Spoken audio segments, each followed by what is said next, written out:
When my friend first introduced me to the dark web, I was amazed at how such an unknown thing could house some of the most illegal things on Earth.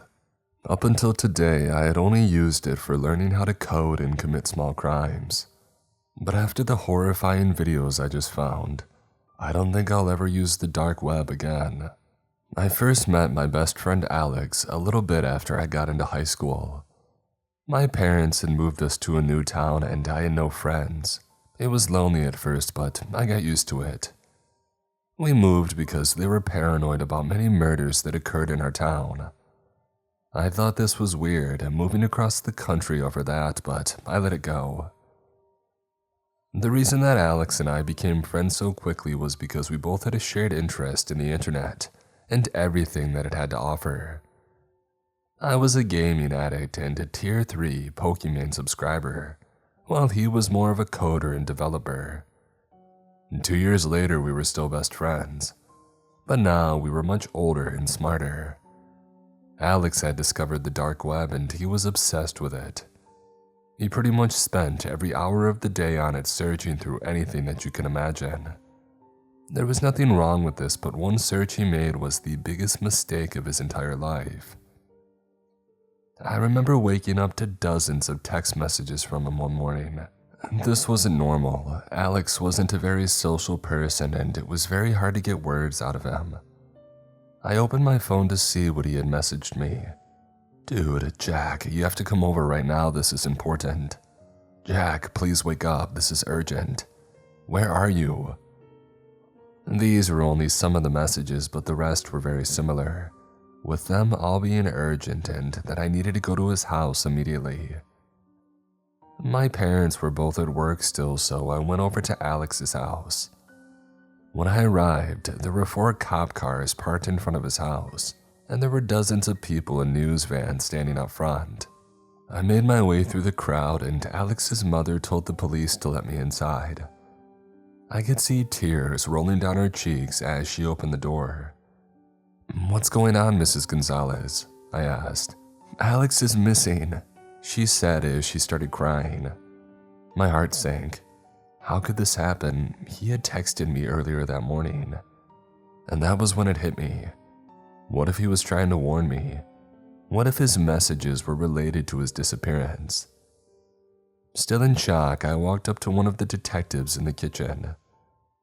"Is Alex going to be okay?" I asked. "Of course he is. He's going to be just fine.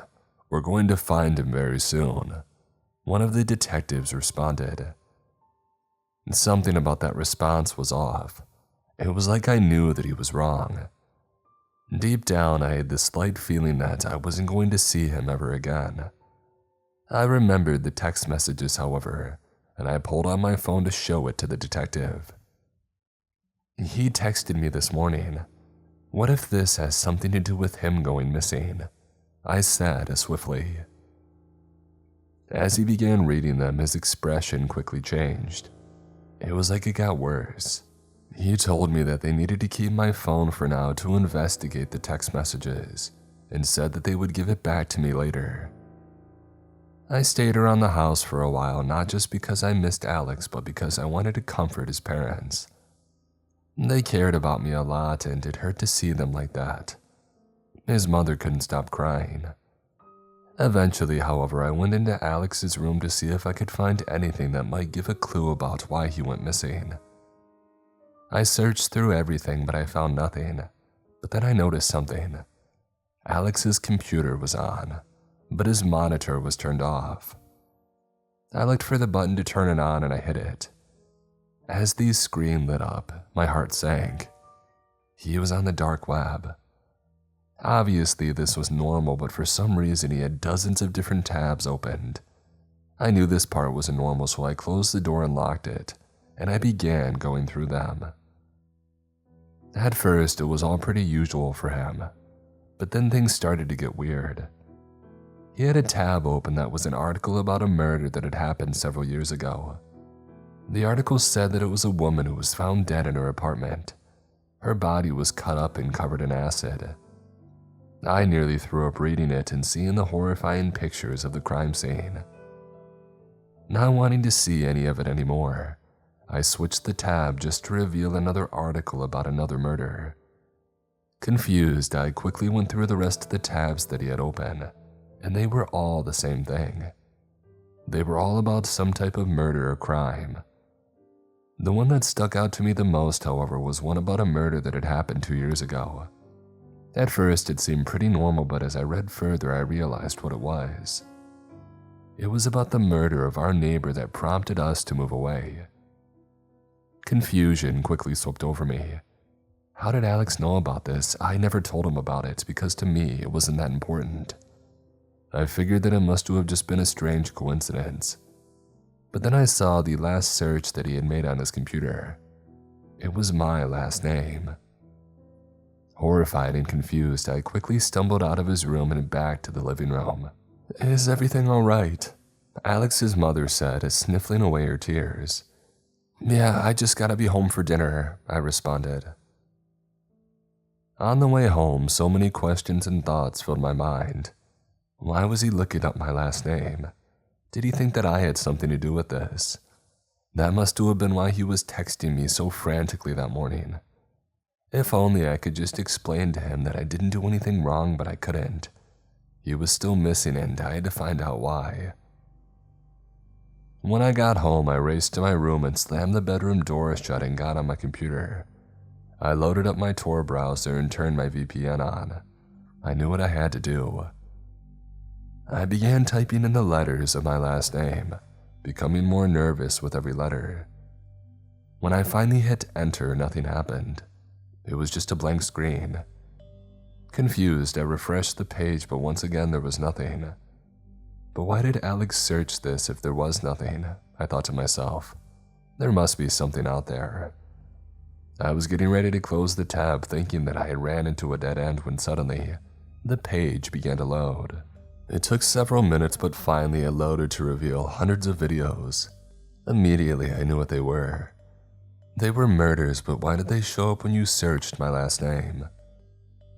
I considered just stopping right there and turning back, knowing the horrifying things that I would see if I continued on, but I couldn't. I knew this had to be why Alex went missing.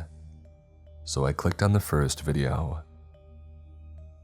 As it started playing, I saw what looked like a woman strapped to a chair in some sort of basement or something. I quickly recognized who it was. It was our neighbor from 2 years ago.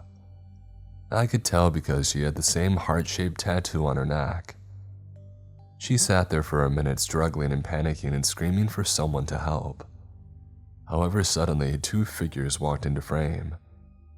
At first, I couldn't tell who they were, but as they turned around to face the camera, my heart sank. It was my parents. My father was holding a knife while my mother was holding a small scalpel. They paused for a moment before they started what was the most horrifying 5 minutes of my entire life. I watched as they cut her into pieces and listened as she begged for mercy, screaming the whole time. Blood filled the room as she took her last breath. When the video ended, I quickly went to another, revealing the exact same room and chair that I had seen before. I was traumatized by what I had already seen and knew that I couldn't watch any more of it. My parents were murderers, and I now knew the real reason we moved away 2 years ago. I knew there was something off about that, but I just never could have imagined that this was the horrifying secret that they had been hiding from me. This whole time I thought Alex was trying to accuse me of being responsible for these murders, but I was so wrong. He was trying to warn me. I scanned through more of the videos, each in the exact same room. I was just about finished, ready to go to the police so that I could tell them about what I had just seen when I noticed something. There is a new video uploaded today on the website. I quickly clicked on it and pressed play to reveal what looked like a man this time, strapped to the chair. He had a sack over his face and I couldn't tell who he was. Once again, however, I saw my parents walk into the frame. My father walked up to the man and pulled the sack off his head. At first, I couldn't tell who it was, but then I realized who I was looking at. It was Alex.